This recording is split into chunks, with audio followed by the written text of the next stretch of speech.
સરસ મજાના શ્લોક ગાનથી શરૂઆત કરીશું। તમારે બધાએ આંખો બંધ કરીને શ્લોક ગાન કરવાનું છે। ગુરુ બ્રહ્મા ગુરુ વિષ્ણુ ગુરુદેવો મહેશ્વરાય ગુરુ સાક્ષાત પરબ્રહ્મા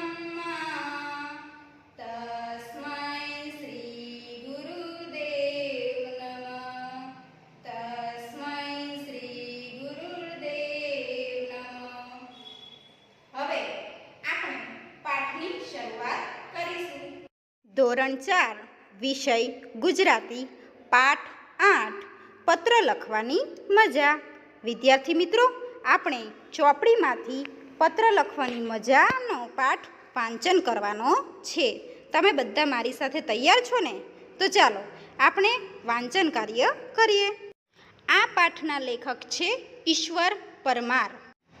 મારું નામ રેશમા કિરીટભાઈ ચૌહાણ, ગામ કરમપુર। અમારા ગામના પાદરમાં એક વડલો છે। વડલાની પાસે જ અમારી નિશાળ છે। અમારા વર્ગ શિક્ષક અશોકભાઈ સોમરપુરા છે। તેઓ અમને ખૂબ પ્રેમથી ભણાવે, હસતા હસાવતા શીખવે, ધમકાવે કે મારે નહીં। નિશાળમાં અમને મજા પડે। અમારા સાહેબ અમને વર્ગમાં જ વહાલ કરે, એવું નહીં, વર્ગની બહાર કે રિસેસમાં અમારી સાથે વાતો કરે। નિશાળની બહાર મળી જાય તો મજામાં એમ કહીને હાથ ઊંચો કરે। આવા પ્રેમાળ શિક્ષક માટે જૂન મહિનાથી ભણતા ભણતા ક્યારે ઓક્ટોબર મહિનો આવી ગયો તેની ખબર જ ન પડી। વેકેશન જાહેર થયું। અમે બધા રાજી થતાં નિશાળેથી ઘર તરફ જતા હતા।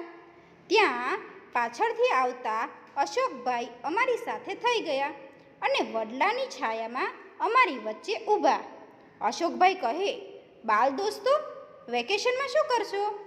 અમે કહ્યું, નવા નવા કપડાં પહેરીશું, ફરવા જઈશું અને દિવાળીની મીઠાઈઓ ખાઈને મોજ કરીશું।